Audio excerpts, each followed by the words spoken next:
Welcome to the Lady Up America podcast. I'm Diane Canada, your host. I'm so glad you're here today. Thanks for tuning in. I invite you to pour a cup of hot tea and settle in with me for the next half hour or so. Today, we're going to be talking about a struggle that a lot of us ladies have, especially when we're in difficult conversations with people who hold opposing views, who don't see the world the way we see it. Today's episode is entitled Stop Explaining and Stop Apologizing. Be right back.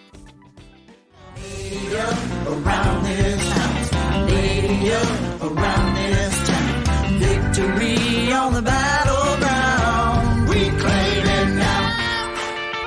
Lady up, lady up, lady up, lady up. As women, we need collaboration. We need to feel like we're part of the group. That's just how we're wired, and that's okay. And I don't discourage that in any way. I do think that we as women, we need to be in community with each other. But here's what I want to address today, because this is something that's just, it's top of mind for me because I've been running into it a lot lately. I have found myself doing this. I definitely observe other women doing this, and we've got to stop it. We've got to stop it. That thing is the over-explaining and the apologizing. So let me start with the apologizing first. What is it with us that we feel like we've got to lead with, I'm sorry, but? Why are we sorry? We should not be sorry. You have no reason to apologize for your worldview. You have no reason to apologize for the decisions that you make, especially if the other person doesn't like that decision. I think this is like a buffer phrase that we use. I'm so sorry, but I'm not going to be able to do that for you. Or, I'm so sorry, I'm not going to be able to make that. I'm so sorry, but I just have a different worldview. Enough. It's got to stop.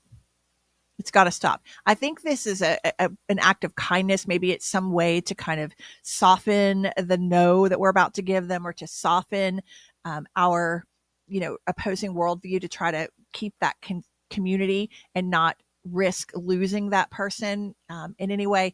I get that. I totally get that. But we need to stand on God's authority.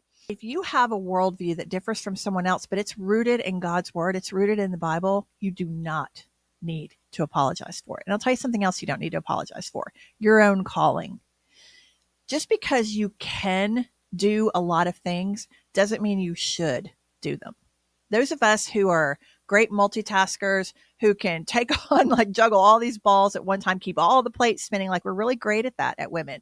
Just because we can do all that doesn't mean we should be doing that. I know there are seasons in our life where we have to operate in that kind of urgency and that kind of, busyness. I get that, but that shouldn't be the norm in our life. That should be like a season. That should be a period in our life, a period in our month, but it shouldn't be like our day to day.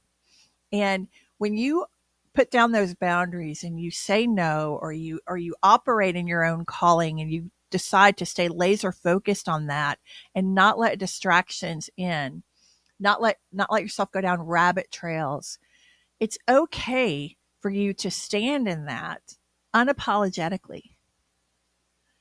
I think this is coming up because this is something I'm still trying to learn. I have not mastered this myself yet either. It's really tough for women to master this. I keep trying to think, okay, what is it that makes it so hard? What is it about us that makes us want to conform, to want to please we're people pleasers? What is it about us that does that? And again, I think it goes back to what I was saying. We really need that sense of community. Women, we don't want to be ostracized from the group, from the family, whatever it might be. And so we go along to get along a lot of times. But in this culture today, and if we want any kind of peace, sustaining peace in our own heart, we have to learn how to set these boundaries, and we have to learn how to do it unapologetically. So that's number one. I'm going to go into that a little bit more here in a minute. I just really love digging into that because as I'm talking it out with you, I'm learning too. But the over-explaining, this need that we have to explain, if we have to set a boundary, we have to say no, we have to let somebody down, especially somebody we really care about. We feel like we need to over-explain why that is, why we can't do it. Sometimes we'll even make things up. I know you do that. I do that too. We tend to do it where we'll just come up with some excuse, even if it's not honest, just to try to make them feel better, just to try to make them feel like we just didn't want to be with them, or we just didn't want to address that issue, or whatever it might be. So I think these are the two areas where we get really, really tripped up. Don't you? I know I do. So the over explaining,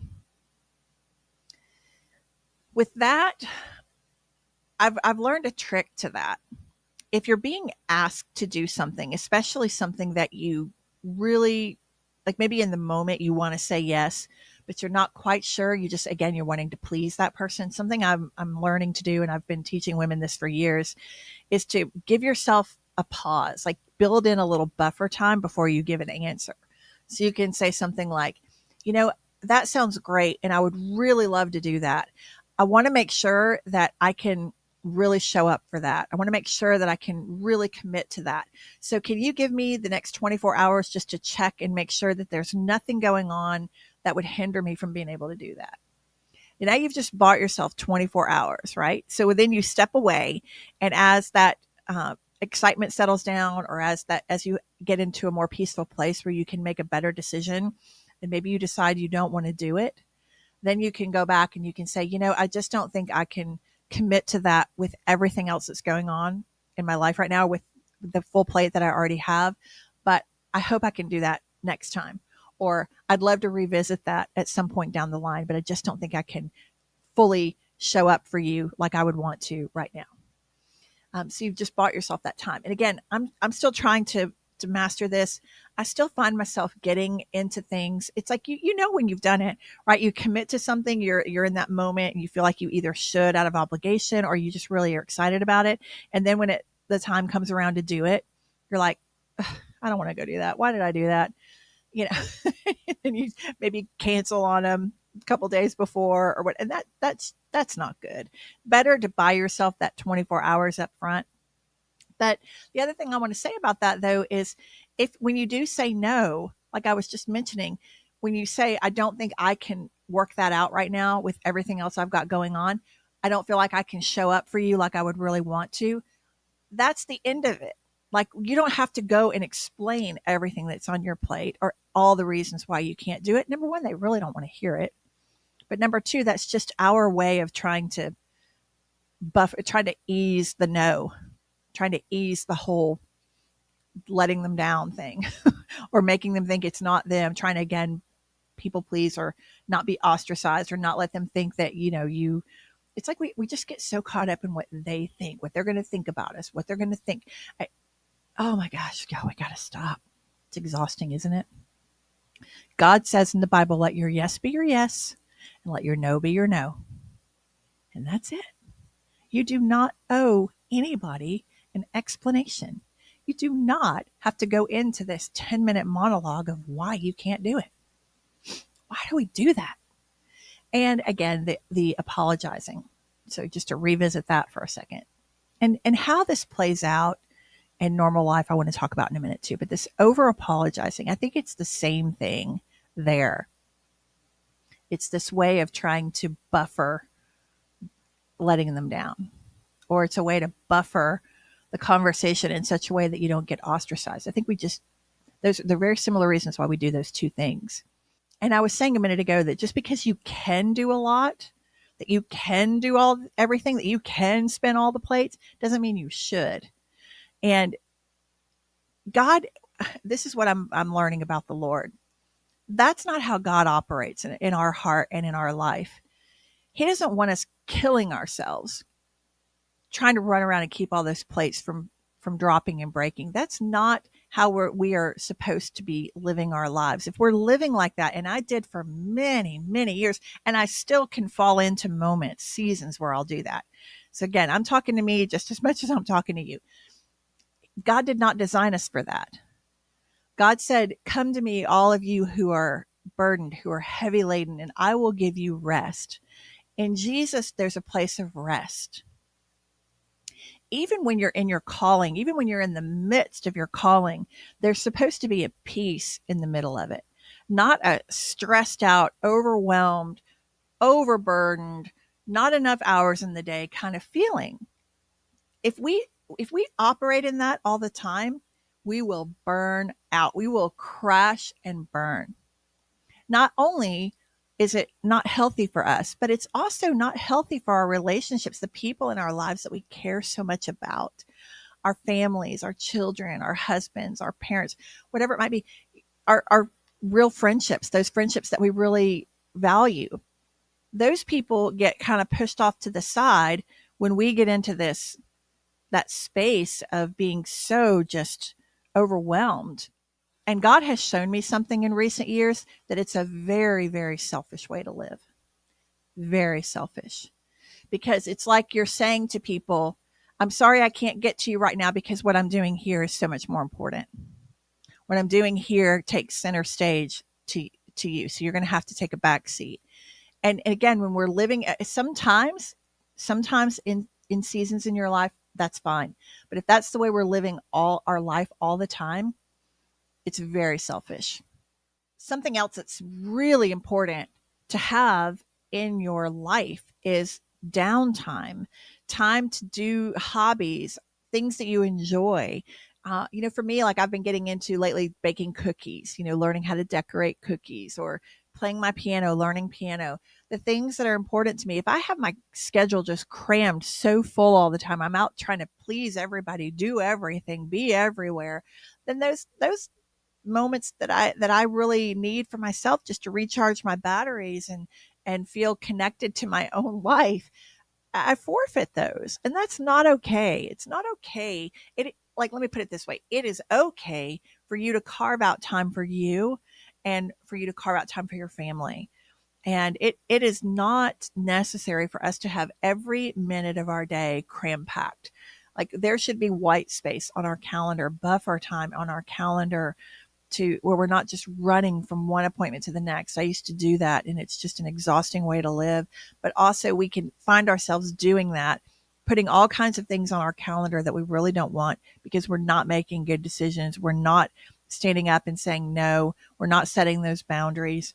We're not operating from our own calling. We're allowing other people to kind of hijack our calling, even if they're well-meaning. Our calling and our purpose can get hijacked real easily if we're not real careful. I used to give a speech when I used to speak on business topics. I would teach women about how to overcome the overwhelm. And I would talk about how it's like the tide coming in and out.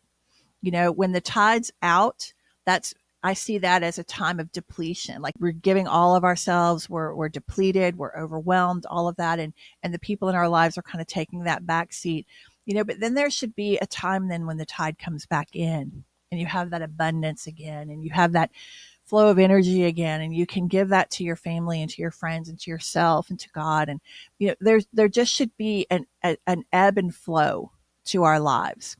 If it's always ebb, if the tide's always out in our life, there's a problem.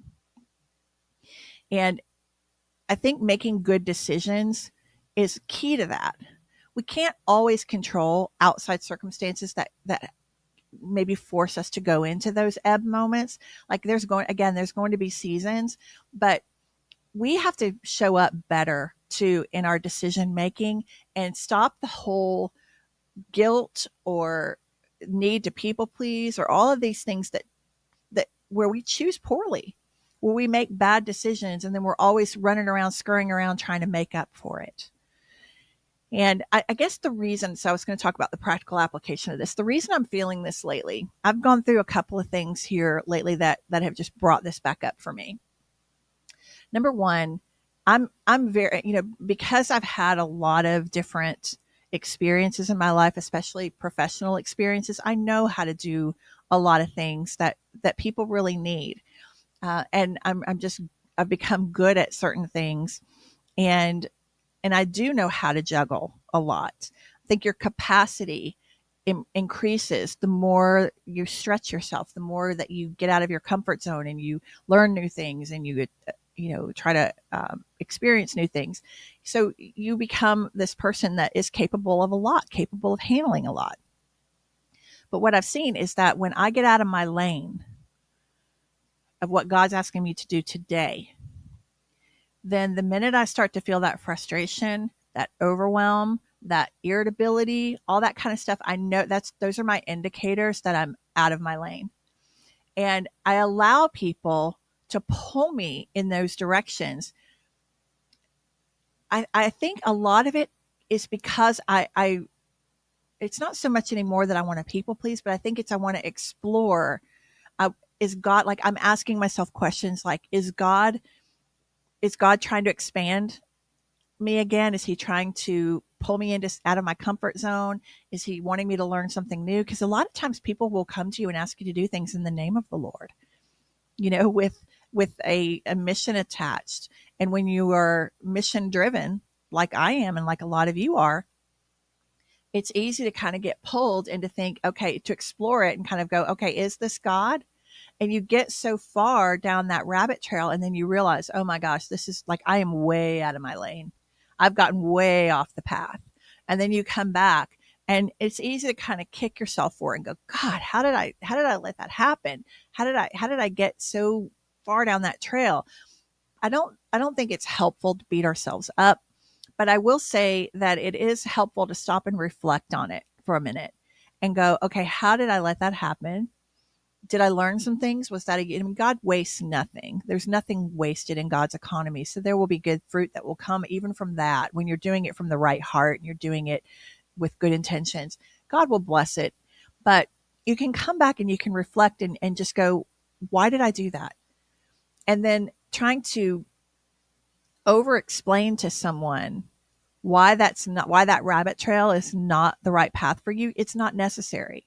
It's like I said, in a practical way lately, that happened to me. I got off track. Like I went through this period during the holidays where I got really, really quiet with the Lord. And I went into this peaceful place, and I'm like, okay, Lord, what do you want 2025 to look like? What do you want me to do? How can I serve you in 2025? And again, not get off on these rabbit trails. So he showed me that this podcast was center stage, that he wanted me to love on my audience, love on these ladies who follow me. And that is enough, just to focus on that in my speaking engagements. That was all he wanted me to do. Well, I got off on a tangent because I got excited about all these ways that I could go and do all these other things, right? I got invited to do all these other things and started going down these fun brainstorming rabbit trails.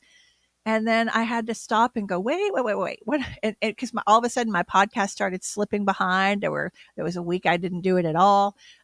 Even when I was showing up for it, I wasn't showing up fully. I was showing up tired and depleted and overwhelmed. So one of the main reasons why this podcast is so precious to me is because it's an intimate dance with the Lord every time I do it. And let me explain that. Not over explain, but let me explain. About 2-3 hours before I'm scheduled to record it, I start going into prayer and I start asking God, what do you want to talk about today, Lord? What do you want to say through me, through this microphone today? And he'll start to lay ideas on my heart and kind of get me somewhat prepared. A lot of times I'll listen to praise music beforehand and just trying to usher in that Holy Spirit and really be sensitive to what he wants to say.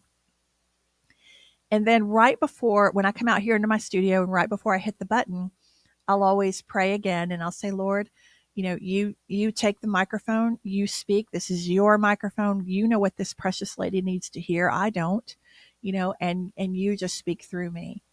And then I hit the button. So none of this is scripted. None of it's premeditated. It's just I just show up here obedient and let him take the mic. And I know that I'm talking, but it's really him talking through me because I'm in that I'm totally yielded and surrendered to him. And so a lot of times on this show, things will come out of my mouth that I know aren't me, that I know I didn't plan to say. And so it's almost like I'm sitting at the feet of Jesus and learning while I'm doing this show. And it's just a neat way to be used by that. And I know many of you who might be in ministry know exactly what I'm talking about, where it's like he just uses you as his mouthpiece, right? It's like a dance, and he just leads the conversation. He leads me down these neat, thought-provoking ideas, and I learn as much as hopefully you do sitting at the feet of Jesus while he's leading this. And so it's a very, very, very precious, and I want to be very protective of this time together. And so when I get off on these rabbit trails, even though they seem great, even though they seem well-meaning, even though they seem that they could help a lot of people, whatever, it takes away what I know I'm supposed to be doing. And all of a sudden I'm scrambling to come back and do the very thing that he told me to do last. So this is why it's so important, whatever it is you're doing, whatever your calling is, if you know that you know that you know that you're supposed to be doing that, like God has been so crystal clear with you on your heart, then don't explain. I saw a meme recently and it said, your calling wasn't a conference call. God gave it to you. He gave it to me. And we do not have to explain it to anybody. If they get it, if they don't get it, so what? But it's yours, and protect that and do that. That has to be like center of everything you're doing. And then if you have the capacity or the time or whatever, the energy to put into some other things that you want to explore, great. But those things shouldn't take over the number one thing. And that's what was happening to me. So you don't need to explain, and you certainly don't need to apologize. You have to put down a boundary, and you have to say, I cannot do that right now. I'm again, you don't have to say I'm sorry, but we want to say, I'm sorry to let you down. I'm sorry that you don't like that. I'm sorry, whatever. We don't need to apologize. It's just my yes is my yes, my no is my no, and that's it. That's it. You do it. You don't do it in an ugly way. You're kind about it, but that's it. And it's okay. Diane, I'm giving you permission to do that. My ladies out there, I'm giving you permission to do that. Let your yes be your yes, your no be your no, and you don't owe anybody an explanation or an apology.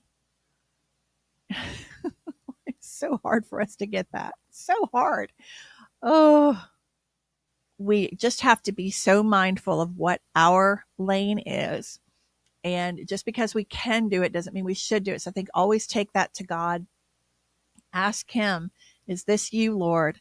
And sometimes we have to step out to find out, but if you get so far, you take a couple of steps and you start to feel irritable, frustrated, you start to feel like it's taking you away from the number one thing you're supposed to be doing, then you got to shut it down. Shut it down quick.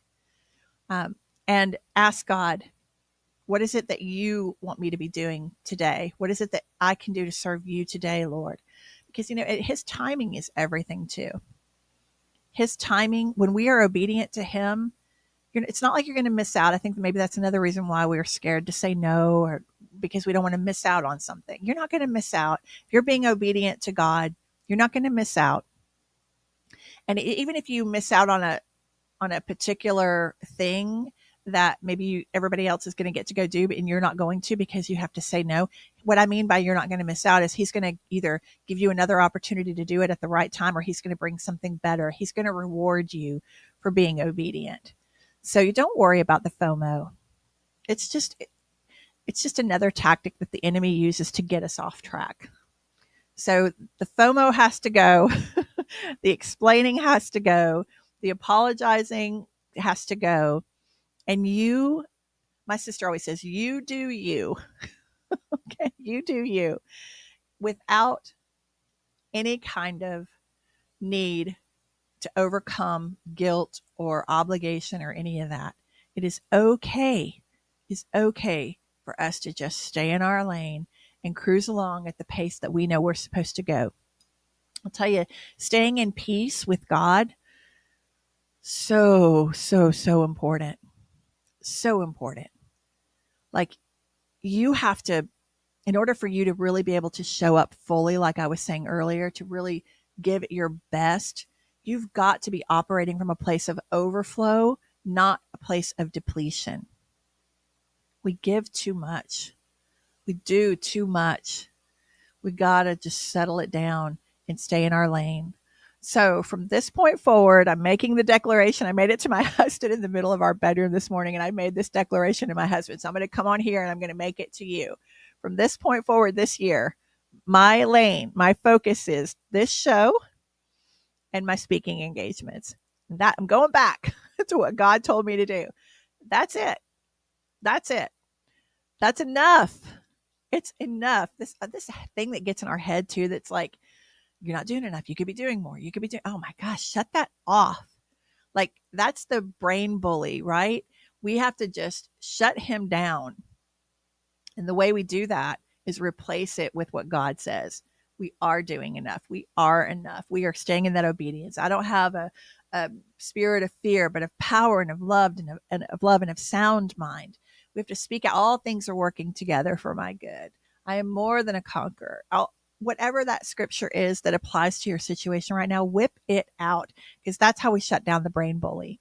You replace that voice in your head with what God says. You got to speak that out loud. That's where the power is.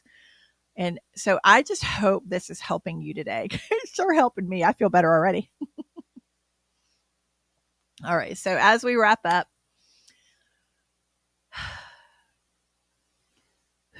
let's chill. Okay. Let's take some of those plates off their spinners. Let's take them down. Let's just keep up a manageable amount and give ourselves permission to just enjoy that. It's enough. We don't have to be killing ourselves to be used by God or to be helpful in the world. In fact, the polar opposite is true. The less we do with more focus and intention and energy and time, the higher the quality of our output, the higher the quality of our impact on our corner of the world. I hope this has helped you today. It has certainly helped me just to kind of vent and get a lot of this out of my system. Thank you so much for tuning in today.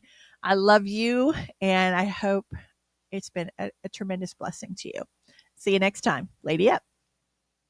Lady up around this town. Lady up around this town. Victory on the back.